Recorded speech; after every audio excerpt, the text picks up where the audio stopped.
All right, guys, today's guest has one of the most famous pewter F-bodies ever, convertible racer, one of 1320 video's like most famous, well-known cars that's ever come up in the scene, and you've basically just been a 1320 video guy from the start. I think anybody who watched the early street racing stuff that Kyle used to put out knows your car, and we just want to know where it's at, the early history of it, your struggles with the stick shift, and you were kind of stick shift racing before people were really like, it was really what it is now. Like back when you were racing stick shift, it was like, oh, you know, if you had like a 950 stick shift car, you were kind of doing something. Yeah, that was really that's pretty quick back then. Yeah, real fast. It was respectable, Exactly. And so now cars are going sixes. Yeah, cars are going. It's just insane. And I honestly miss the 6-speed, but a lot of people don't understand why I switched it. I switched it out to an automatic. And it wasn't because like I hated the 6-speed. It was because the car just was braking constantly, and having the 6-speed in it. Like I broke, like a Tranzilla T56 that I bought, and that was an expensive transmission. Broke the output shaft on that. I broke the Dana S60 like it was a toothpick. And then, you're driving 11 hours to these events, and the car just breaks. So you're just kind of like, why am I doing this? Like, why? Yeah. I think it was, everybody's like, well, at the time when I was doing it, the cars were, the 6-speed stuff wasn't as advanced as it is today. And I think that it just constantly, with all the brakes and everything, it was just getting so ridiculous expensive. And so it was like either buy a $10,000 transmission that can probably handle the horsepower and the torque and the weight of the car. Maybe a few passes. A few passes. I think there's even a picture of me underneath the car at LS Fest. I do recall that one. Yeah, and like I was looking at the Dana. That's when I snapped the Dana S60 like it was nothing. Yeah, like you broke the yoke off the back of it, I think. Yeah, it was so broken. Hey, hold that mic a little bit closer to you. Oh, yep. No, you're good. Like about like right here. Right here. Okay. Yeah. Okay. So yeah, I mean it broke that, and then right after that I was like, I'm going auto. Like it's just so the way that the auto smooths on the drivetrain, and it's just not an instant shock to everything. And once I did that, I honestly never broke another drivetrain part again. Yeah. And well, clutch technology wasn't that far along. No. That point, there was no slippers for the T56s. At least they weren't widely used. Maybe people had them, but I mean, we're talking 2015, 16. Yep. That was when you were stick shift Pro Charger. Yeah, that was a really cool combo back then. It was. It sounded. Oh, I love the way the supercharger sound. It was super cool. I made 550 the tire, and respectable. I mean, back then, back in that was like 2015. Yeah, I mean, it was a stout car. Like you would go, to the Texas streets, and you would win races, and you would beat up on people. Back then, yes. Now, if you bring a 600 horsepower car out to the Texas streets, I mean, that's like stock power numbers, honestly. It's crazy. That is really honestly stock power. That's like Hellcat numbers. Yep. And, and I broke a lot of things even being when it was at 550. I mean, the first shop I took it to, we ended up going through the stock LS, got melted, ended up putting a 6.0 from Thompson, put that in there. We bumped the horsepower up, and then once we did that, we bumped up the Pro Charger on it to an F1A 94, and then we went with a cog kit because the belt slip was really, really bad. Yeah. And so the cog kit, unfortunately, once I put that in, like on the two-step, it would just like start chewing the belt away, you know what I mean? And then once it started doing that, like after like 4 passes, the belt would just come apart and it looked like I ran over a cat or something with fur everywhere. Oh, yeah, hitting the hood and stuff. Yeah, and those are probably $100 belts we're talking about here, so it's like they were not cheap. That's the thing about these cars. Like, oh, like I know you just shred a belt, but it's like no, it's $100 belt, and it's like, oh, you know, just like it's these little things like that. Like it doesn't sound like a lot, but when you're doing it every couple passes, it gets tiring. It gets tiring and expensive. And then you're vacuuming it all the fiberglass pieces or whatever, the Yeah, rubber all the and shredded rubber. Oh, that was a nightmare. And I like my stuff clean, and I like it very detailed and very nice looking. So when you're looking at it, you're not looking at a you know, oh, look at this. This is Yeah, this is all weird and wrong and right. Like, and that's one of the things that has always been a draw to your car is like it's this immaculate looking showroom level F-body. Like seats are perfect condition basically, you know, soft top is perfect, which is uncommon to begin with. Not cracked. Yeah, dashboard isn't cracked. Like the things like that are really incredible details on a car because, you know, everybody can hack a car up. Yep. It's really tough to keep a car unhacked, but also now making big power. And once you switch to the turbo kit, I feel like everything got a lot easier. It did. It very well did. I mean, like it just going with I bought a Huron, I think it was a T4. Yeah, T4. Do you have 76s on there, right? Yeah, the twin 70s it started with, and now it's got twin 76s. Yeah, so you got a lot of turbo on it.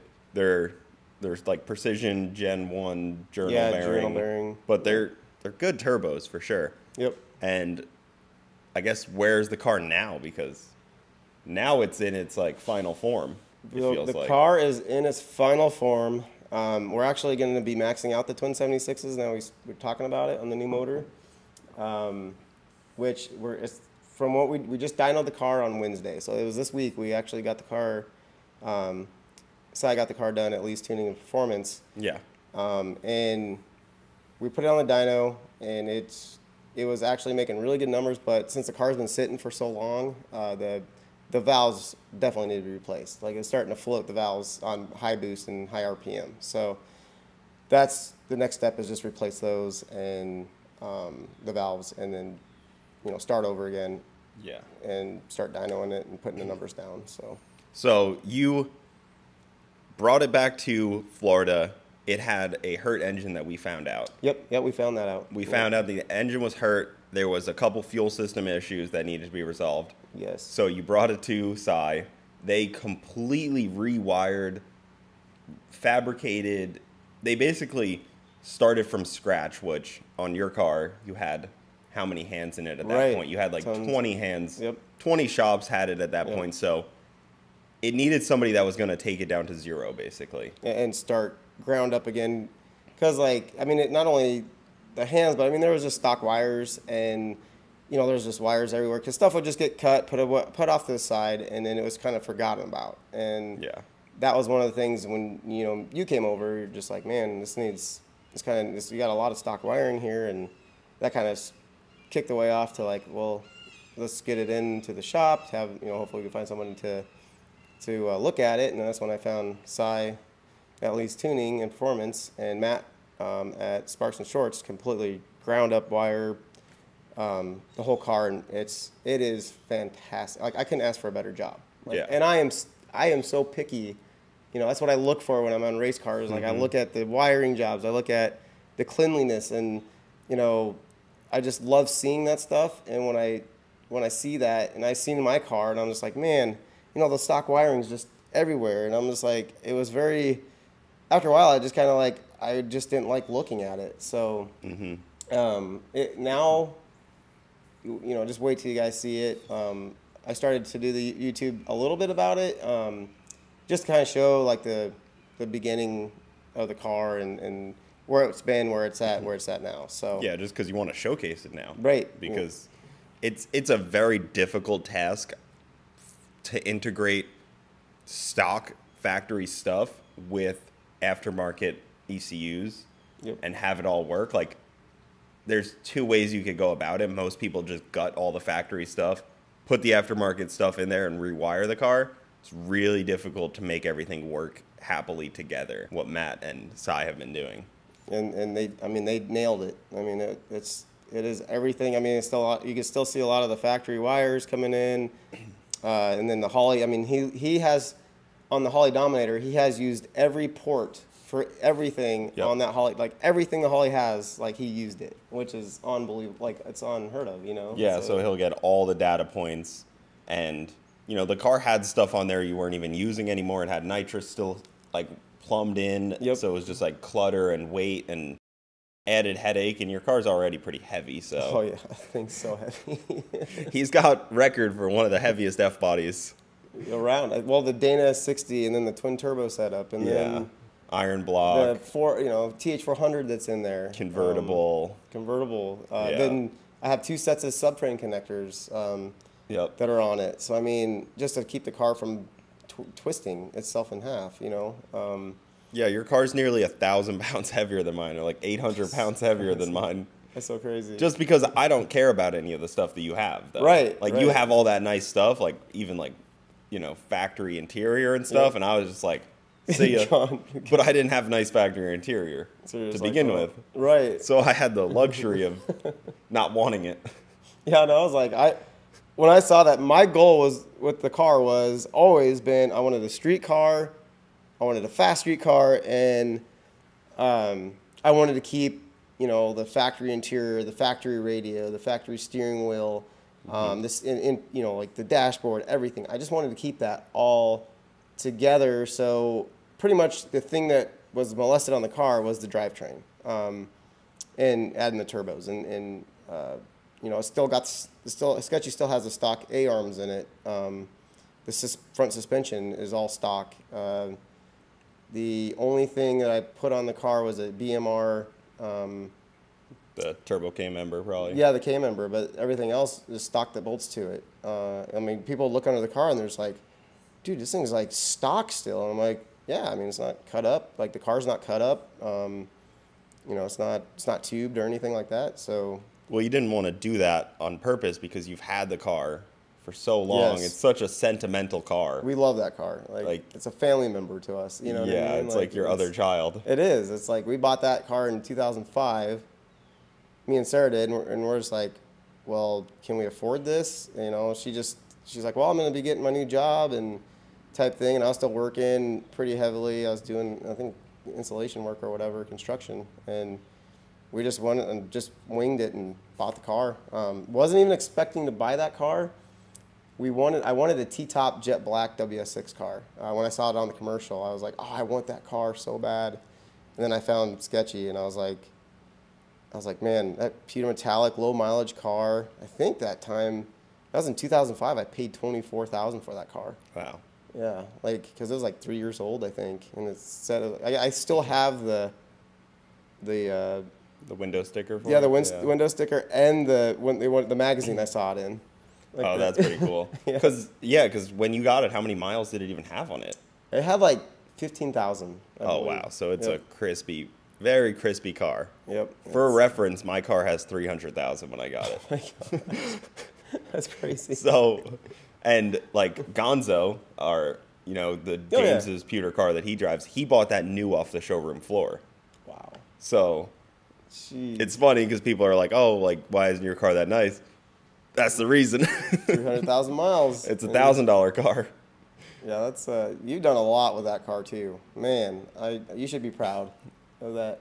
Oh, thank you. I love that car, man. It's just so great. Like the pewter F-body gang, you know? Yeah, we are. It's the three of us. It's just the three of us. There's not many other pewter F-body guys out there. No, there's not. And it's, I get some stuff. Especially racing. Yes, out there racing. Like I'll get people sending me stuff, but they're just like, oh, I really want to do what you and Cooper are doing, and like make my car fast, and it's just like, man, that's awesome. Like it's here to hear that kind of thing. Like you hear, people want to do what you've been doing and build their car like yours. I mean, I say do it. If that's what you want to do in life and that's your goal, do it, because you only get one shot at this life, and you can't take any of this stuff with you. So for sure. I mean, going to the track is some of the best times you can have. I mean, yes.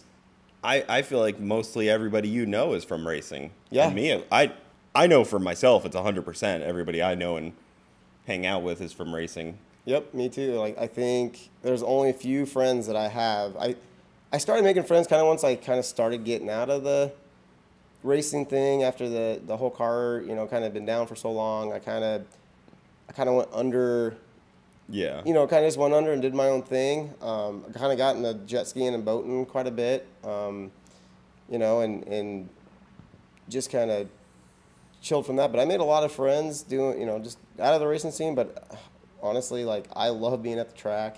I love meeting new people at the track. And I love when people come up and just want to talk or just, you know, tell me about their cars or show me their cars. You know, I love that. And a lot of people, I feel, are like scared in a way to like come talk to me or come, you know, just come talk to any of us. And it's not like, I always love talking to people. I always want people to approach and show me their car. You know, it's just kind of like that passion. Like, you know, you're a car guy, I'm a car guy. You know, let's hang out. And you know, I just love that. So. Yeah, I get that message a lot. Like after somebody, like they're later that night, they're like, "Oh, I saw you at the track, but I didn't want to come bother you." I was like, please come bother me. Like, yeah, come on over. Like, we build cars, and what do we want to do? We go to Cars and Coffee and stand around and talk about them. Right. That's what we want to do. Yeah, that's why we built them. Yeah, like I love questions about the car, especially if they're like thoughtful questions that are like reasonable and like make me think. And I love questions like that. I do too. I do love. So let's rewind to your start with 1320 because that's where everybody knows you from, of course. Yes. Everybody knows the car from 1320 and the Texas streets and Kyle and No Prep Racing and those guys up in Nebraska. Yep, up in Nebraska. And how I got started on 1320, it kind of started with, I built a car. You know, I had the Pro Charger put on it. It was the D1 SE, the 550 horse. Kyle, my buddy knew Kyle. I had a friend that knew Kyle, Dylan. And Dylan kind of messaged Kyle after I built the car and got it done. And he's like, I go, if you know, can you text Kyle and see if he wants to race my Trans Am? And Dylan's like, yeah, I'll text him. And so he ended up texting Kyle. Kyle texted right back to Dylan and said, so when does your buddy want to lose? That's the most Kyle answer ever. It is. So what did he have, a C5 at the time? He had the ZR1. He had the Spank Bank. He did have the ZR1? All right. Yep. Spank Bank ZR1. He had the Spank Bank ZR1, and I think it was making around the same horsepower. But then I think after we raced it, we found out it was making a little less than Sketchy because we were putting on some good races. Like, it was really good. And then we went up to Omaha on his birthday even, on Kyle's birthday. He's like, yeah, I think we can get some races in. So, you know, me and two of my buddies, me and Dylan and Ben, we just went up to Omaha, Nebraska, and we started, you know, we met up with them at some business district, and I was like, man, it's kind of cool little strip here. It's a cool place to race, you know, no cops, no nothing. So ended up racing Kyle. I think we did the best out of, we did like 4 races, I think. And I think I beat Kyle twice from a dig, and then he beat me once from a dig, and then he beat me in the roll race, I believe. That ZR1 was getting it. So, but they were all really close races. And then the guys that Kyle brought with him, I became friends with all those guys. And, you know, it's like, you know, Kenton and So hanging with like a C6 ZR1 at that time is really impressive feat and no slouch because like even a modified C6 ZR1 is probably most people's favorite Corvette they've ever made. That is my favorite, like by far. Like that is one of my dream cars. For sure. They still hold up to this day of how great they are. They do. Like Novette, I don't think Novette so far that I've seen that I would be like, oh my God, I'd take that over a ZR1 C6. So hanging with that when you were doing it with a smaller Pro Charger is super impressive. Yeah, and when I got done, I had a 6-rib belt on it, and the 6-rib belt was actually wearing out because just the belt tensioner system on those were just at the time was just not the advanced that they were now, I guess.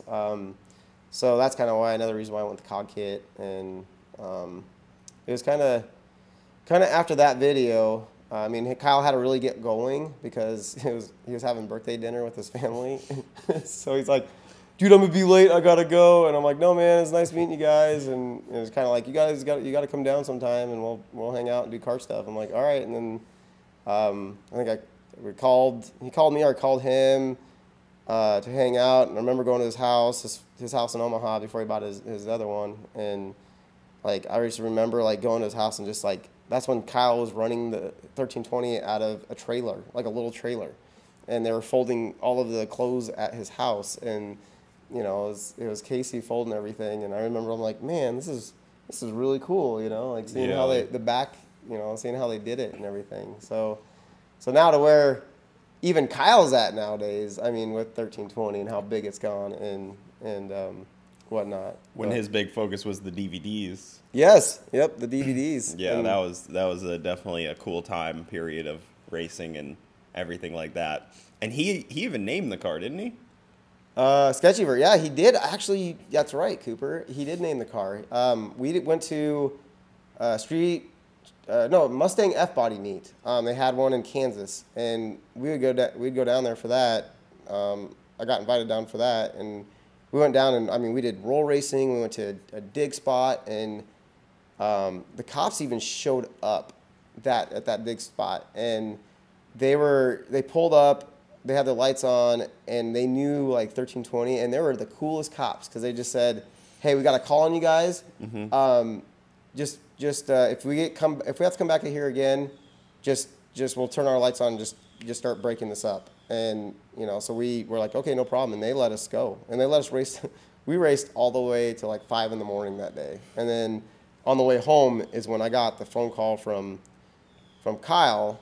And you know, I guess him and the guys were just like, "Dude, we named your car." And I'm like, "Oh yeah, what's that?" And he's like, "We're naming it Sketchy Vert." And I'm like, "Okay, that's cool." Like I kind of was on the, you know, like Sketchy Vert, and then it kind of just grew on me. You know? The name stuck for sure. The name stuck. It stuck. Well, because the car didn't drive straight for a very long time. When it was stick shift, that thing was never going in a straight line. It was dancing everywhere, and which made it cool. I did, and honestly, like, you know, I wasn't going to back out of it because, like, I just wanted to go, man. Like, I wanted to send it, and, like, when it was sideways, that's when I felt like it was, like, the funnest, was when the car would just drift sideways and go crazy. And I just, like, honestly, I just like putting on a show. Like, it was just a show. It was you know, get the car to A to B. And when the car wasn't hooking, because, honestly, I didn't know what I was doing to get the car to hook. I still don't really know what I'm doing to get the car to hook.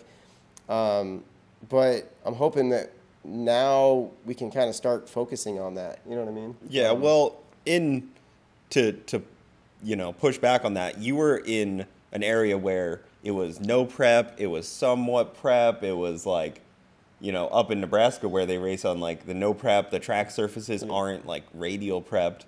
So now you come down here where you have Bradenton Motorsports Park, and that is a radial prep track. Yes. And you can actually set your car up now for radial prep, and it'll hook and work out really well. Up there, you were kind of in this weird limbo. Yes. Where you couldn't have it set up for a tight track. You couldn't, and you're right. And because I-29 is never a super tight track. No, it's not. It's not. And I've actually ran my best times down here, coming to the Cleveland cars in the car. Yeah. You know, that 1 year. So yeah, you're right. It's like, you know, we just didn't have different surface. It's very different. Yeah. And I've been to a lot of tracks. I mean, we've traveled. Once we started to get going, it was just kind of like, I ran a pest control business because, you know, I get that, oh, why don't you build the car by, you know, yourself or do this? And I was running the pest control business at the time. I ran that all the way till I moved here. And so it was just a lot of stuff that I had to do, and I just didn't have time to work on the car. But my time that I spent instead of working on the car was traveling, like leaving and traveling and going to like TX2Ks and you know, streetcar takeovers. And, you know, I'd go to Arizona and Colorado, and, you know, we just traveled everywhere. It was our life for from all the way to pretty much 2019, I believe, is when, like, that's all we did. And then 2020 went to TX2K, and then after that, the car blew up. So. That was the dreaded TX2K, right? The dreaded one was on my birthday, actually. It was when I turned 40. Well, the one where it shut down. Yeah, it blew the intake. I blew the intake up. Yeah, that was on my birthday, and I do remember that. Yeah, Split the intake. Oh my gosh, yeah. And was it a plastic one at the time? Yeah, it was a plastic one. And yeah. it, bless my wife's heart, she was tuning the car, and she was trying her best, and she accidentally turned. She did something where it added, what was it, the timing. We added a ton of timing to it when we thought we were adding boost to it, and it grenaded it popped real bad, and it blew that intake to smithereens. Hey, it's a plastic intake. It had to go anyways. It had to go anyways. It was like an OEM style plastic. It was. Oh no, it was LSXR thing. I think it was. Yeah, was it like an Atom? Was it one of those like the? I think I know what intake it was, but it was plastic and it was probably not rated for the boost. Yeah, it was not. It was not rated for the boost. And yeah, so happens. She felt real bad because once we figured out what happened, she's like, "Oh my gosh, I'm so stupid." I'm like, "No, you're not. You're learning. You're learning the car. Like, you're learning how to tune. Like, it is okay. Like, you know, we'll get it back. We'll get it back and ready to go." And we did. I mean, we had that's time I bought the. After that, I bought the Texas Speed intake, metal intake. And it was still on factory ECU at that point, right? Or no, was it on? It was on MS3 Pro. MS3 Pro, yes. It had the MS3 Pro on it. Yeah, it wasn't on the Holly yet. Not yet. Yeah, you hadn't stepped up to a Dominator like you are now. Yeah, this is the first time I really got to see the Dominator do work, and you know, on Wednesday, and there was just so much information on that thing. It's like information overload. You know. Yeah. What I mean? Like the tunability on it is insane, and what somebody that really knows what they're doing can see and fix. So now you'll be able to travel somewhere that may be higher altitude, ideally, because you've been to Denver. Yep, and I've had troubles there. Oh man, I had a high like speaking of that, I went to a streetcar takeover event. I think that's when me and Garrett went and jumped it. Yeah, that's a good story. And but I went to start the car, and it was like at the hotel, and it would not start. Like, it would not do anything. And I ended up calling around. People are like, "Hey man, it's car, you know, it's a car event, you know, streetcar takeover. I'm really busy." And I'm like, "I just need a tune. The car needs a tune. It's not idling. It's just shutting itself off." And I'm just told Sarah, I was like, my wife, I was like, we're probably not going to be able to get the car off the trailer, even race or do anything. And then I called around, and I called Sean, and I got a hold of him, and I just kind of, you know, I pulled the card. I didn't want to pull the card, but I was like, "Hey man, I don't know if you've seen this car on 1320 video, but it's because I had nothing. Everything was, you know, so, you know, everybody's busy, so yeah, it was a Hail Mary. It was a Hail Mary, and he's like, "Oh For yeah, sure. man, I know that car." He's like, "I'll be there in like 30 minutes to tune it for you." I'm like, "What, really?" Okay. I'm like, "Just tell me how much I owe you. You know, I'll hook, you know, like whatever you need." He's like, "No, man, I'm not worried about it." And I'm like, "Okay, like you don't have to do that." He's like, "Can you just put my sticker on your car?" I'm like, "Yeah, I could do that." So I kept the sticker on my car for like years after that. So yeah, that's awesome. So up in Colorado, where obviously everything changes on a tune. Everything like changes. a lot of the fueling changes in the boost and stuff because your altitude is crazy. Yep. And then the car stayed up in Colorado for a while. Brent and Jamie tried to fix the engine, but things that were out of their control happened with the engine. Yep. Because when we got it back down here, I was looking through things with you, and I was like, "Man, like, I think the engine's hurt." Yep, you did. You called it, and I think because like I didn't have when I got back, the fuel pumps were in it, and that was one of the things. But you know, like that's the thing what we went through was the fuel system, the whole lines and everything. They're just old. I mean, it was just old. I think it burned. It did a lot of, you know, the fuel pumps probably got plugged up from all the, you know, the stuff that was in the rubber stuff that was in there. So it was time to get a new fuel system, I think, and lines and everything. So.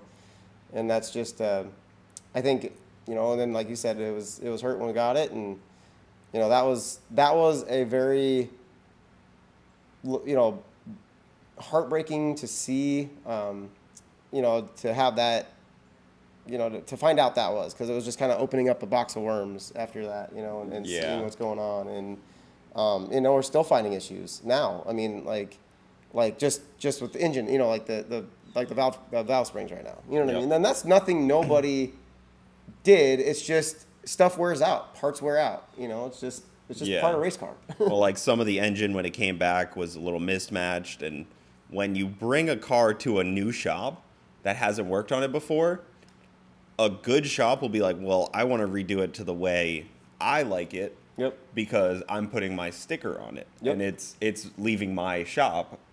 And I'm not letting something leave my shop if it's not up to my standard. Right. And everybody could do that. You could bring the car to somebody else right now.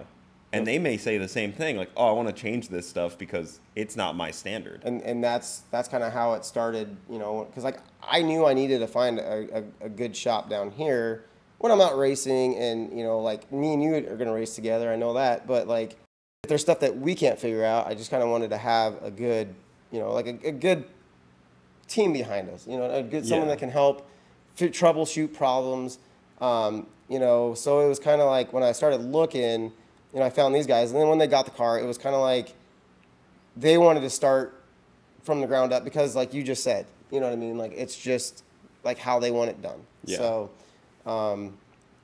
you know, and that's kind of what they did. And it was just, you know, tear down and rebuild. And again, but. Yeah. Well, because they went through the transmission, they went through the motor. Yep. Like, they checked over every single thing they could, rewired the entire car. Like, it was all brand new fuel system, up. ground up. I mean, the only thing they didn't touch was like body parts. You Yeah. know, and even that, they cut your bumper. yeah. I know that one hurt. Oh man, I did not want to do that. Yeah. I was like, so Cy called me.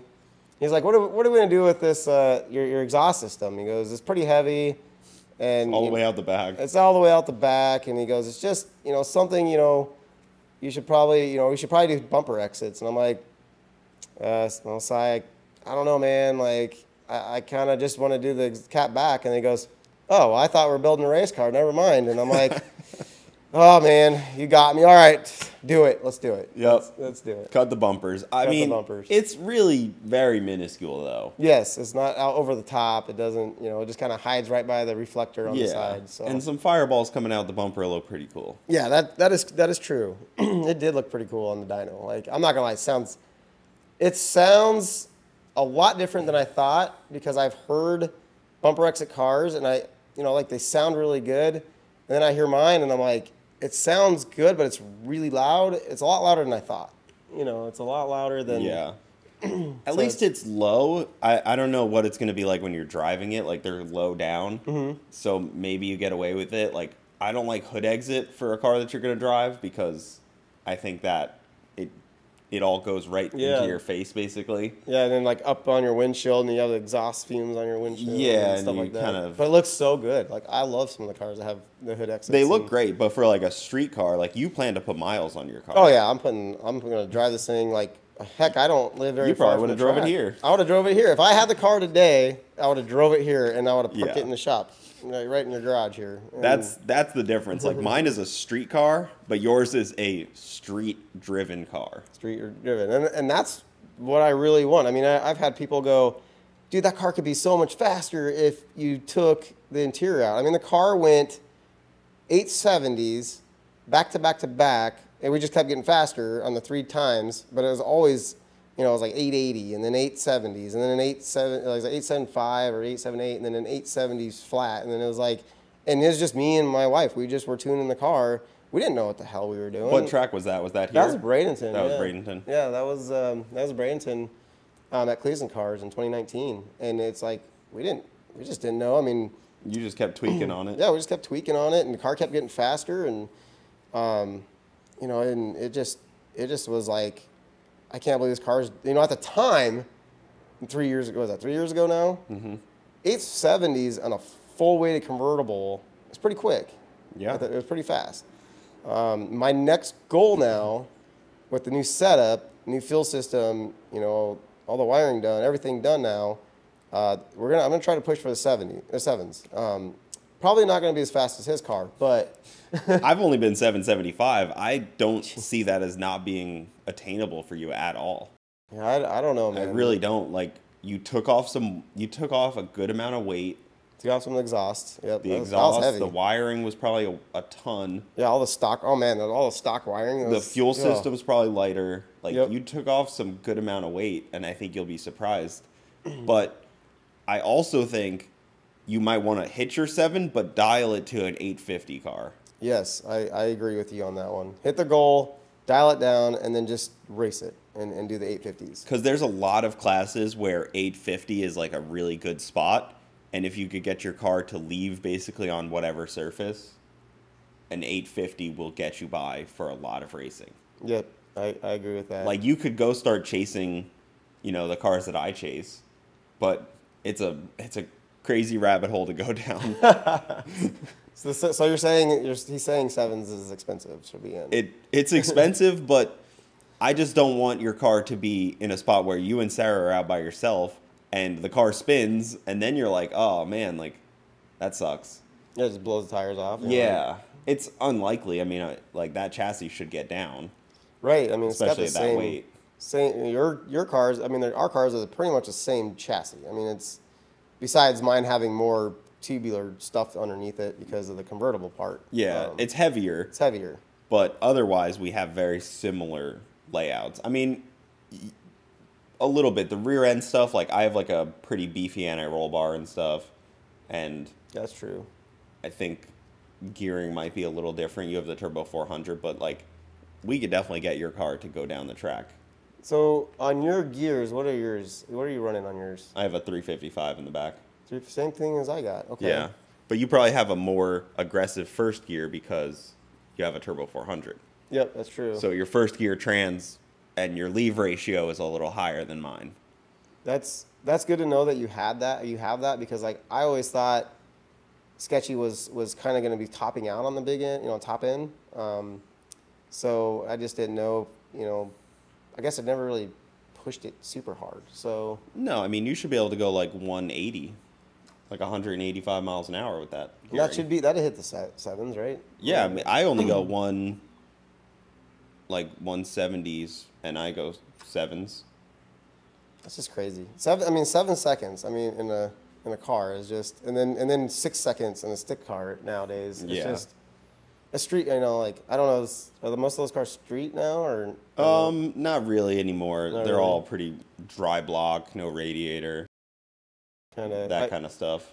I feel like I've been out of the car scene for so long. I just everything's kind of you're getting back to me again, and I kind of just been living it up, doing water stuff, and yeah. So you moved down to Florida in what 2021? 2020 actually. 2020. Just right at the end. I stayed with you. What was like December? Like was it 28th or something like that when I came and you let me stay with you? Yeah, you guys stayed here to find where you wanted to live, found a house, and then you bought a boat and a jet ski, and then you kind of just abandoned race car life for a while. I kind of let it go, and I think I live like 12 minutes from the racetrack and the Freedom Factory, and I just kind of just stopped doing anything race car. I think the only time I've been on the track this year was with you when you invited me to watch your pass. Watch you. You came out. I came out with you, and then that was the only time I haven't been on the track this year. Not one track since. But since you also live equal distance to a launching ramp for your boat, so. Right. Yeah. So I'm like. So it makes sense. Go to the boat. Let's go to the boat, and but I had fun. Like honestly, watching Cooper do his passes that day, that was really fun, and kind of gets when you're back in the zone, it kind of brings you back into like, man, I really wish I had my car here. Like you see your friends out having fun, and so I mean, last year. I think I went to the Freedom Factory a couple times to watch the Crown Vic race. That was really cool, and then went to Cleveland Cars and watched the burnouts, and that was fun to watch too. So just kind of after that, I kind of just kind of plateaued off of race car and kind of been doing our own thing, and we are excited though to get back in it. Seeing the car on the dyno on Wednesday and just hearing it, and I could just tell it brought life back in our race car habit, and we just want to do it again. Like we want it back, Yeah, so. It's really easy to get kicked a few times in this hobby and get check out of it a little bit. Yep. Racers, in my opinion, they often stop racing and they do like a couple different hobbies. They do boating like you do, they do fishing, or they do side-by-side. Side-by-side. Now that would be fun. That's kind of the three hobbies. Once people like, they're like, I'm going to put the race car down for a minute. They do one of those three usually, at least around here. Yep, and Cooper's got a really, you guys can't see it, but he's got a really nice side-by-side that I'm looking at Honda right Talon now. over there. That thing's super cool. And I think you took me, that was the last time I was on a side-by-side actually, was with you. What was that one? At Garrett's house at Thanksgiving in 2019. And you jumped me with that thing in it. Oh, yeah. Those jumps back there were great. Dude, I was like, oh my gosh, this is insane. I've never jumped anything like that, never done anything like that before. So let's talk now. Which races are you planning? Now, February Streetcar Takeover is coming up in Bradenton. Yes. We got to have you out for that. I'll be out for that one, yes. I know you're a big LS Fest fan. I've seen you steal a sign from LS Fest. In the rain. You did not see that. I still have that, by the way. I figured. Didn't you like drive by and like, hey, that's stealing. It got rained out, I think, and you were a little buzzed hanging out around the trailer. Yeah, I was like, everybody's like, hey, Sketch, come drink some beers with us. I'm like, all right, let's do it. And we got pretty lit that night, and I stole a sign. It was like the build-off sign. Like, I'm sorry to the guys that own LS Fest. It's dated and stuff, so it's not like they could have used it the next year anyways. It was like 2018. No, 2019. It fell off the fence and landed in his trailer. Yeah, that's a good way to put it, Cooper. Yeah. And honestly, I've never stolen anything in my life, and that was the only thing I've ever stole. And someone told me to do it, so I said, okay. I mean, it's an event, like one of those like ones that they just put up on the fence and the event was over. It was I'm just messing with you. But events that you want to try to make it to now that the car is on its way to being ready. It's not quite ready yet, but it's right there. Well, of course, I want to do the Cleveland cars again. Yep. Especially that, I'm so close to them.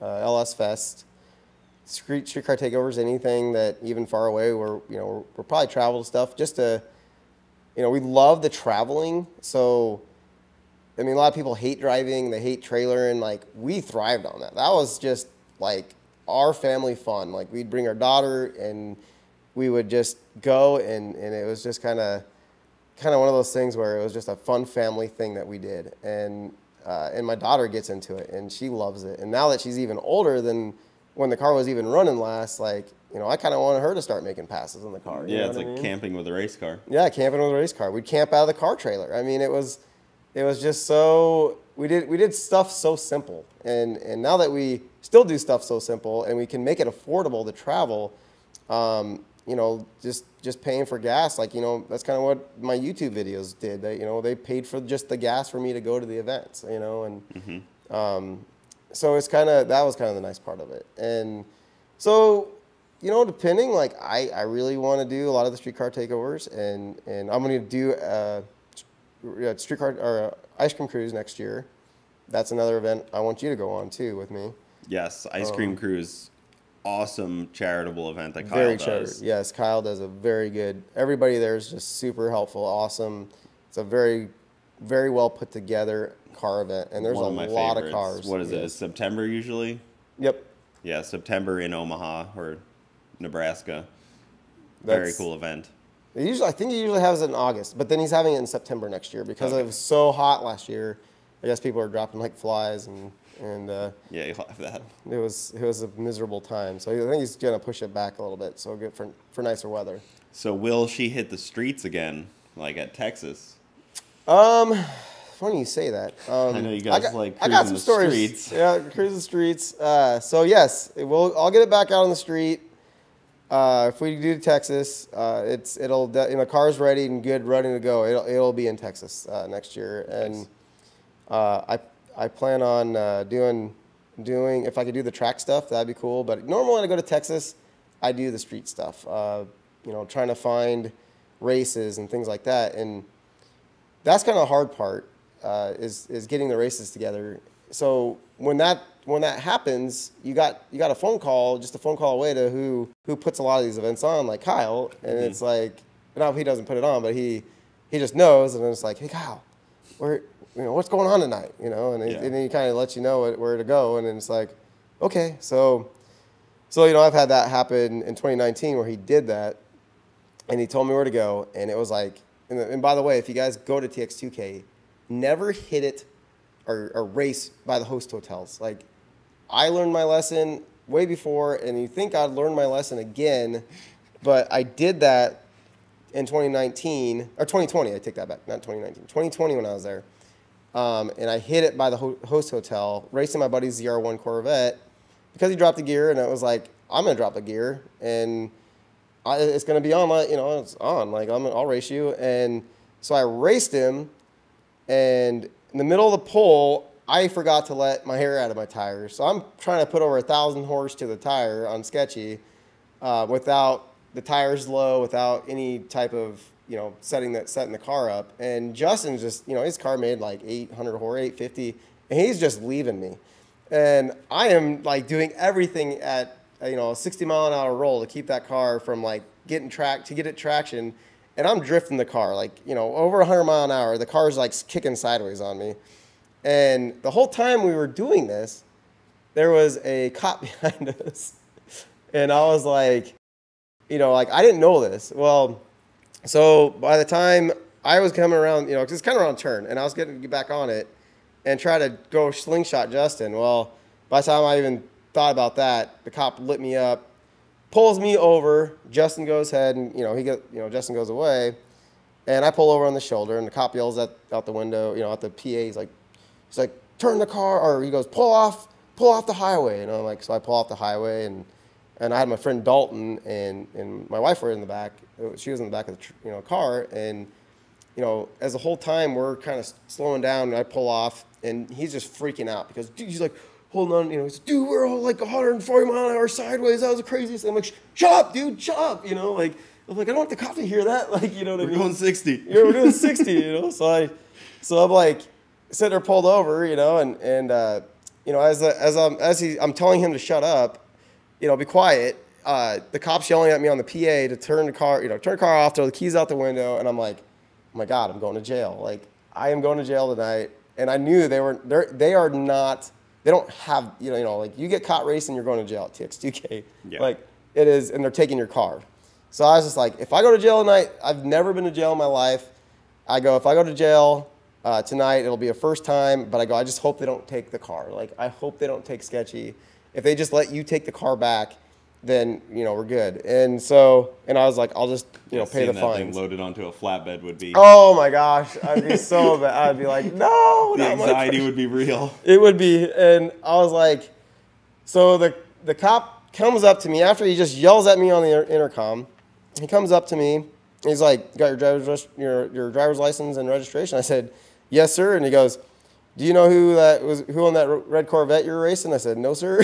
I didn't know that guy from Adam. I go, he just pulled up beside me, and we were racing. And he goes, yeah, I saw your whole race all the way from the start, from the very beginning. He goes, you were sideways the whole time. And he goes, all I seen was smoke. And he goes, you're the reason, you're all because of that. That's why I stopped you first. He goes, I knew the Corvette was ahead of you.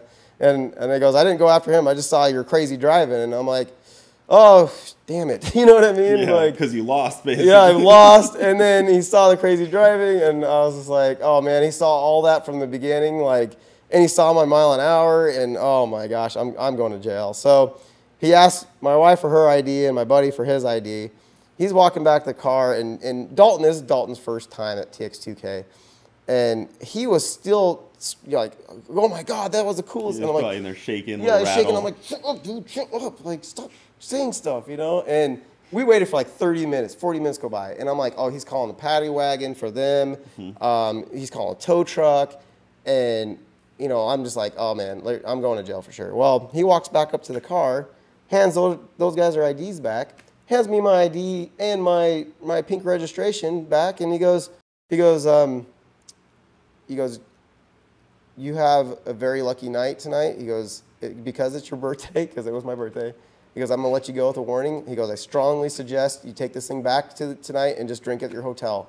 And I'm like, you got it, officer. Thank you so much. Good advice. Good advice, and that's what I did. I took it back to the hotel, and we called it a night. And I don't think that event, I ended up going out I had to call Kyle on a Friday night or Saturday night. I called Kyle because the rest of the week we couldn't find anything. And it was just kind of like little things, and I was like, this isn't worth getting in trouble for, you know. Yeah. And so when I called Kyle, I was kind of like, hey, man, what do you think about, is there anything going on? He just kind of told me where to go. I went to the spot, and it was happening. I'm like, this is the night we're going to have some good, you know, some good races in. Yeah. And I actually raced a 1,500 horsepower S2000 with a 2JZ in it. And that race, it was kind of hard to get the start. Like, we did 3 pulls. The first was kind of slow because, like, he got the jump on me, and then because I was like 1, 2, and then he went, because we just couldn't get the countdown right. But the last pull, the countdown was just on point, and we both hit it, and it was a door-to-door race. And then we kind of came over this bridge, and then the roads there were moisture on them. There was you could see the dew in the wall, because it was like 3 in the morning or 4 in the morning. And me and him, he went hard right, and I went hard, or he went hard left, and I went hard right. And we avoided colliding into each other because the wet road was right over that bridge, and that was probably, I've had some scary moments in Sketchy, but that, no, without a doubt, was the scariest I was in the car. Because, I mean, you're bucking 165, 180, whatever, and the car completely goes sideways on you, and you're using 2 lanes. Try not to kill the guy from 1320 that's riding passenger. Not knowing what's in the lanes, there could be a bump, there could be a pothole, there could be yes, a piece of debris. Yes. Roads aren't exactly consistent. No, they're not. And I think I scared the crap out of the 1320 guy, Edwin. Sorry, Edwin. I didn't mean to scare you that night. He's not exactly a seasoned Fred. No. Fred just be like, hey, it's cool. Like, yeah, good job. good job, bud. Yeah, exactly. So it's I think it was a little scary. That 2J S2000 actually burned to the ground. Yes, it did. That weekend. Yes, it did. I got news of that, and I was like, you may have been his last race. I could have been his last race, because he was putting the hurt on everybody that weekend. Like Fred said, they didn't get beat by nobody. Huh. So that was by far, it made up for my birthday TX2k with the blown up intake, and then I went back the next year and I had like the best time TX2k, like just the races. I raced a Supra. And I think I raced a GTR, but the coolest thing about doing that was when I went to race the S2000, and you got a line of cars, that the parking lot is just full of cars. And when I start up to race the S2000, it was just supposed to be us. The whole freaking parking lot followed us, everybody. And I was like looking around, I'm like, oh my God. It's like, I'm like, I don't know where I'm going. You know what I mean? Yeah. I don't know what we're going to do, like where we're racing at. Like, I was following the S2000. You kind of just go gas station to gas station in Texas. And people don't realize how hard it is to actually find groups of cars out there. It's really hard. Houston is big. It's really big. Like, when I was out there a few times, people were like, oh, yeah, we're up here north. And it's like, that's 2 hours away. Yep. Like, you could be on the south side of Houston, and somebody's like, oh, we're racing in the north side. And it's like, it's a jolt. Like I had to drive an hour and a half where those guys were from my host hotel. And that's a lot in a race car. It is. Like I stopped, and I'm like, I asked, I was like, where's there a gas station around there? And I had to start Googling like who has the 85. Yeah. So it's like, it's kind of hard when you're driving in these spots, and you got to know where your gas stations are, because if you don't, you're going to be kind of left on the side of the road. And I've been left on the side of the road before at some events. So because like a car like mine, I run ethanol out of a tank. I don't run just pump ethanol, and it's not a giant fuel tank. It's like 10 to 12 gallons. I would struggle to handle something like that. Yep. It would be difficult. Like, I would make the drives if I had endless fuel, like heat wise, but like it would be a lot for a car like mine. It would. I think I only have a 10-gallon tank in Sketchy. Yeah. So it's like our 12-gallon. It's not very big. It's an aftermarket like aluminum tank. It's tough. It's tough to. It really is. Like that's why the Huracans do so well, and like the Lamborghinis and a Viper or something. Yep, that's true. They kill it at TX2k. Yeah, I remember going out there with Anthony in his Viper. Oh, yep. Yeah, the Twin Turbo Viper. Yeah, I haven't seen that car in a long time. Nope, that's the one that got. Sorry, Anthony, I'm gonna call you out, but he got beat in a diesel truck. The most famous video. The most famous video 1320 posted. I saw that video the Silver before. Viper. Yes, the Silver Viper. And it's funny now that Anthony's one of my closest friends. So it's like I seen his video before I even been on 1320 or anything. So like I seen that video that Kyle posted, and then that was definitely one of the most famous videos ever. That's so funny. I know it is.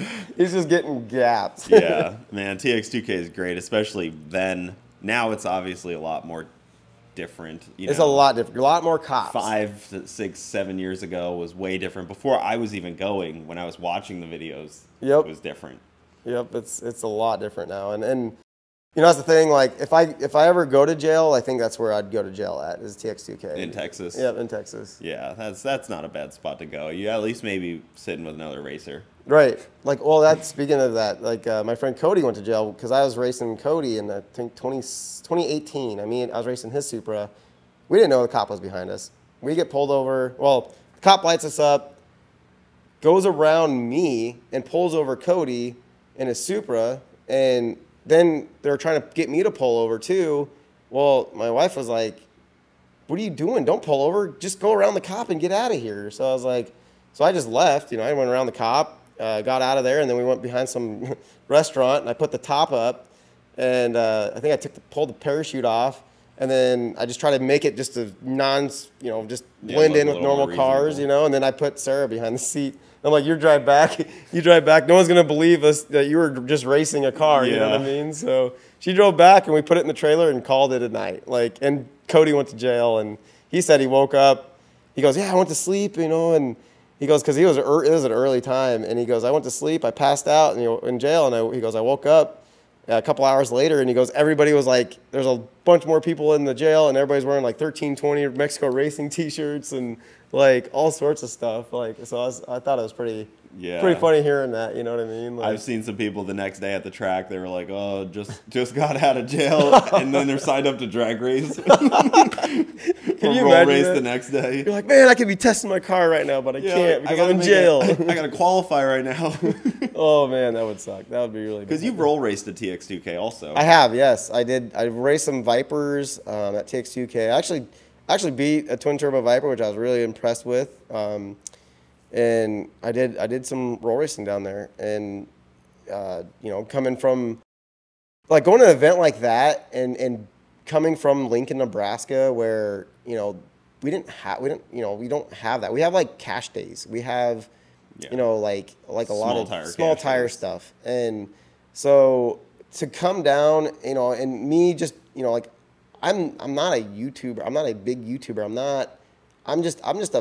I'm a bug guy from Nebraska. You know, I did pest control. I did bed bug treatments. I do roach treatments. You know, that's what I did for a living until I moved here. And so coming down for that and actually hanging and being actually a competitor at TX2k was just mind blowing for me and my wife. Like, we just thought it was really cool. You know, like you just don't, you know, because we're not rich. We're not, you know, we just. Every little bit of money that we make doing what we do, you know, either went in the car and it, you know, went into, you know, like, of course, feeding the family and a roof over my family's head and everything else. But, you know, that was our big hobby. That's what we love to do. And we still do, but we kind of came out of that groove and it fell flat for us for a while. You know, like the compassion, you know, the drive for it. Yeah, so. And there's something really cool and to be said about that where, you know, like you said, you did pest control and you were able to slowly build up to having a 1,500 horsepower almost race car. Yep. You know, like it's on its way to make probably 1,500 horsepower with some valve springs at the motor, at least, for sure. Yeah, we're definitely gonna max the twin 76s out with this new motor. Yeah. And it's a little bit smaller of a motor, so 388 LSX block. Yep. I like a little bit smaller of a cubic inch on a deal like that. Because you can, it's just nice for feeding the boost into a smaller motor. Sometimes the 427s breathe too much for those turbos. Right, yep. And that's the thing, like, you know, nothing against, you know, Texas Speed or nothing against, you know, those guys. I mean, it was kind of like I wanted to keep everything in-house. here in Florida. So like when I had a problem, I wasn't shipping my motor across the country. You know what I mean? Like get it fixed, and everything's like an hour away from me. So, and when we did the motor, it was like, you know, we thought about just making it a smaller cubic inch so we can throw a lot of boost into it, which made more sense to me. And honestly, I thought that was going to change the sound and do all that because it was, you know, such a big block, you know, bigger cubic inch, but it didn't change it at all, the sound or anything. Yeah. So it's just kind of, you know, now we got to throw the boost at it, and now we're going to max out the turbos. So. I'm a huge advocate for local, like the Texas Speed is awesome. They could have the best warranty in the world. Yeah, they do. But absolutely. when you call them up and they're like, hey, like you call them up, you're like, hey, I had a problem, and they're like, okay, cool, send the motor back. You're like, shoot. I know. It's a lot of shipping. That's a lot of money. Like, even if they fix it for free, yep, because it's under warranty, like, you're shipping it across the country. Still shipping. There's downtime involved in that. Like, a lot of downtime. My current engine, like, if it has a problem, I bring it up an hour north of me. Right. Hand deliver it to the person. Same with my transmission. Yep. Transmission has an issue, drive it right down to a local shop, and they fix it. Like, there's something to be said about that. And then local. Those same guys show up at the track when you're racing. Yeah, and it's like you have this bond, you become a family. Like, yeah. And everybody's trying to help each other out, and that's why that was really big to me on this new build, was to keep everything in Florida and keep everything in house. Yep. And again, I don't have no problems with anybody that's done anything on the car before. That, you know, like, you have a ton of Texas Speed parts on. I still run the Texas Speed heads. You know what I mean? Like, you probably have a Texas Speed cam in it. You probably I have you're right. I have the Texas Speed, you know, cam in it. All the parts, and that's one thing. But like, machine work is tough to get done far away. Yep. It gets pricey. Very one pricey. ship back and forth. Yeah, I've sent a lot of motors back because of just stupid things like, you know. We worked with Thompson in Texas first, so we were shipping back and forth with them. Yep, shipping back and forth to Thompson, and then, you know, went to Texas Speed, and then, you know, it's just kind of like, you kind of just, the whole idea is to upgrade, keep kind of going up and up, and when you're doing this race car thing. And Sketchy kind of just snowballed. Like, it snowballed from like, oh, I just want to put a Pro Charger on it and make 500 to the tire. That'd be cool. On my LS1. On my LS1, yeah. And then that kind of snowballed to where, you know, the shop that had that, you know, it was kind of like, oh, well, I just, you know, we got a couple good runs on your LS1, but now the motor melted, so now we got to upgrade it. And then it's like, okay, I found this Thompson company, and then they took the motor, and then they, you know, built the 6.0 for it, and then, you know, that was a good motor too. I mean, everything, you know, it just kind of, I just upgraded everything so fast, I guess you can say. Like, it just kind of kept snowballing up and up and up to where it is to the level today, where, you know, I never thought it would be at this level. I had never thought that it would make, you know, when we did the pulls and it was floating the valves at 1,200 horse, you know, 1,200 horse to the tire almost, I was like, that's it? Like, I'm so jaded now. Like, a lot of people are like, dude, oh my God, that thing makes 1,200 horsepower to the tire. And, you know, they would just love that. And, you know, like, or dream of that. And it's just like, for me to go back and be like, man, 1,200 horses is a lot of power for a street car and for a fun car, you know. And I know it is. For a convertible F-body. For a convertible F-body, it's like, it's stout. It's very stout. And I'm so jaded because people don't understand what I've seen, like the events that I've gone to, like TX2k. Like, you know, there's cars making 2,000, 2,500 horse to 3,000 horsepower. And so seeing that and then coming back to your car, you're just like, what? Like, even when we max these turbos out and the car makes like 1,400 or 1,450, whatever it does, once we get the new valves in, I'm still going to be like, it needs more. Like, you know what I mean? But I'm going to be like, I want to enjoy the car. So I'm not going to change the turbos right away. I'm not going to do. That's an easy change though. Crazy. Also. Yep. Yeah, it's super. Like, we could do that here. Yeah, you know? You could put a set of twin 70 or you know, twin 80s on there. Yep. And if they're ball bearing, they'll make more power. And that's, you know, because I got Generals now. And Gen 2 ball bearing. Yes, that's my upgrade is what I want. Yeah. So. Like, I just got to save for them. That's saving for all my parts. That's the hardest part, is like saving your money and putting your money towards stuff that, you know, this is more important than your race car. So it's, so that's, these are a hobby. Yeah, this is a hobby. This isn't like a way of life. You don't feed your family with Sketchy Vert. No, you don't. And that's the thing too. Last year when we bought the house, you know, we bought the house and we moved down here, and you know, so the race car really just got put on the side. I mean, yeah. And then trying to find, you know, the local people to do all the work here, to keep everything in house. That was a chore in itself. I mean, you know, because I'm not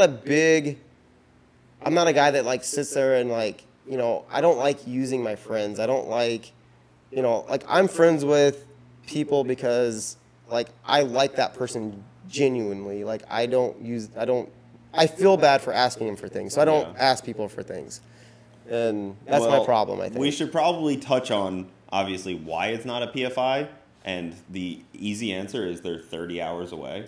That's a very easy answer. They are far away. They are 30 hours away. 30 hours away. And they didn't do the ground up like we were talking about. They layered stuff.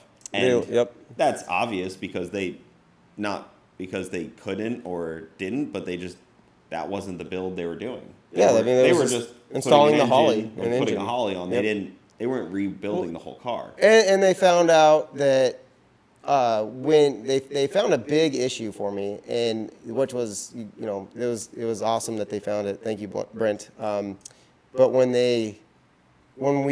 I figured out, so I put a converter in my car before it was like 2020. I put a converter in my car. I thought it was, you know, I told the company what I had, what I needed, and so they sent me the converter. We put it in my car. I thought I had everything gapped right and everything, but for what they did is they sold me a converter for a plate-mounted motor instead of an engine-mounted motor like I have. So I have motor mounts. Yeah, stock motor mounts. Yeah, stock motor mounts, pretty much. They put that are polyurethane, I think. Yep. So that brought the shaft to hit the pretty much thrust bearings on the back of my crank. You know, so when I was out racing the car, I put it all in. I was out racing the car, and my engine blew up on the 4th pass. Like, it grenaded. Like, yeah, so what has happened was the converter balloons. Yep. It gets hot, it expands, and then it pushes on the crank, and it pushes the thrust bearing basically out of the crank. It's trying to push the crank out of the motor, because the motor is a stationary object. The crank is kind of not, in a way. Yep. And it's just trying to kick the crank out of it. And it's a somewhat common thing on converter deals. Yeah, and that was a heartbreaking, you know, because I did see, you know, after I was YouTubing that time, and we had the motor blow up, and you know, and when it did blow up, I didn't understand what happened. I thought it was maybe the computer system that was in it. Yeah. A lot of things, and so I never thought it would be the converter, because you know, when you tell people what you need and you trust that, and then what you get back, and then you're like, you know, and this happens, and you're just like, oh man, like I didn't know what happened. Like I just put my trust in everybody because I figure everybody knows what they're doing. You know what I mean? And that's my problem is, you know, it's not. Opposite. Yeah, you're like, I better check again, and I'm just kind of like, I just figure like, you know, that's my problem is I just have so much trust. I put so much trust in people, and you know, like that's because it's not my profession. I don't build converters. I don't build race cars. I don't do wiring, like, you know what I mean? So yeah, and then it's tough in a deal like that because the blame game starts. Oh yeah, everybody's pointing fingers at shops, and I am not at all upset with anybody that's worked on the car, that's had the car. Like, I feel like Sketchy, in a way, it's kind of a good thing because they've learned stuff off Sketchy, in getting this car done and doing the car and over the years, and I think it's you know, and I've learned stuff because, like, you know, without people's mistakes, then I wouldn't have learned anything. I would have never learned what's happening. And you know, now that where we're at today, with everything that happened before, like now if there's a problem, I'm like, okay, maybe we can look into this because this happened before. You know what I mean? So yeah, it's just kind of like, I hate sitting around and dwelling on things. I'm always a positive person. I always love being around people, and you know, if stuff goes wrong, I'm not going to hold somebody against it. I never get on companies and bash companies. Like, that's just not who I am and as a person. And, you know, I would never throw anybody under the bus. Like, you know what I mean? Like, yeah, the blame game doesn't. It doesn't do anything. No, it doesn't. All it's going to do is hurt feelings and piss people off and make another company might not want to work with you because they saw how you just acted towards that one mistake. Exactly. That is true. And you don't, people aren't going to work with you when you're throwing other companies out there and hell no. talking crap and everything else. So, you know, I just want to go and race and just be cool with everybody. Like, you know what I mean? Like, and the thing is, you'll still have haters. No matter what you do, you could be the nicest guy in the world, and you're still going to have haters because you're too nice. You know what I mean? Like, so, I mean, it's some people want to see the drama. People want to see the drama. And it's like when you don't give it to, you know, when you don't give them that, then they, you know, you don't give them the fuel. Well, there's no fuel for the fire, so it just dwindles out. Cars aren't always reality TV, unfortunately. Right. Yeah, cars are not. And so, you know, and I would, everything I've gone through with the car, I wouldn't take it back. Like, it's just been such a learning curve and making the friends that I have and, you know, like just our passion and driving and going to these events and meeting more people. And, you know, like, it's just been an awesome experience. You could say it worked out the way it was supposed to. Yeah, it worked out the way it's supposed to. And, you know, like, having the car back down here, I would have never found these guys. I would have never found Cy and his team. You know, like, I would have never found them. And Matt, like, I would have just, it would have just, it's a blessing. Through it, and we would have struggled through it. Yep, me and you would have struggled through it. And you would have been like, I knew that the car needed a lot of work, which I wasn't. I was prepared to help you, but like I'm not prepared to rebuild a whole car. Yep, no. I'm not capable of the level of work that these guys do. Nope, and I'm not. I am not. I'm going to tell you right now. Like, you're the one that was figuring out the problems, and I was just like, I'm great at that. I can figure out a problem. He figured out, you know, some of the fuel pump, the fuel pump issue, and then the wiring for the fuel pump issue. You figured that out when it was at the house, and then I think was. When we were seeing the coolant in the motor. Yeah, we pulled the oil out and it was just frothy as can be, and I was like, Cooper's like, that's not good. Just shut it down. I'm like, oh, and that was a heartbreak. You know, it was just heartbreaking. But it's like, race car is a roller coaster. It's like you have your ups and you're like cloud 9, and then you have your downs when the freaking car's broken, and you know you're out of the game for a long time, and when you have that, you just get in that zone of like, I don't want to do anything race car. I don't want to watch any race car stuff. I just want to just do my own thing and my other hobby type thing. You know what I mean? And so it's changing. You know, it's changing now. I'm getting back up in there. I'm just starting to like, okay, this is fun. Like, this is good. This is good again. You know, once there's some events and the car's ripping a little bit, you'll be back. I'll be right back. And living by the track and everything will be nice. Yep, and I'll want to go to the drag strip. I want to go to the Freedom Factory again, and you know, it's nothing against anybody. Like, it was just. You've been in the hobby a long time. Yeah, I've been in the hobby for a long time, and it's just me wanting, probably wanting to shut that down for a while and focus on something else for a while. You know what I mean? And I did. I shut it down, and it was nothing against anybody. It was just. One of those things that I just needed to do it. You know, I just needed to shut down for a while and walk away. Walk away from everything is what, just. Yep. Besides you, I couldn't walk away from you. Well, where can they find you at on social media? You can find me on my Instagram, YouTube. Yeah, Instagram is Sketchy Vert. Just look me up on Sketchy Vert. That's where I'm on my Instagram. Follow the car. And then Sketchy Vert YouTube channel. You guys will see the new build. I just started doing YouTube on the new build and pulling the car out and dynoing the car. So, and kind of showing the YouTuber, the people watching, like what we were going through this Wednesday on the build, on the dynoing and what we're finding when we found out once we started pushing the car, running the boost up, and then we found out it was floating valves, and so now. So in the next coming week or so, we'll see some videos of the car. Yes. Coming alive, street driving, and all that. But yes, for now, we'll do another one. Yes, I look forward to that. Sometime in the future. This was super fun. Oh, dude, that's fun. Huge thank you for coming over. I hope you guys learned a little bit about the origins of the car and where it's at. For you original 1320 watchers, I'd love to hear what you guys say in the comments, because this is like such a 1320 hero car to a lot of people. But that's it, man. Dude, thank you for coming out. I appreciate it. It was super fun. Thanks, Coop. All right. Thank you guys for watching. See you next time.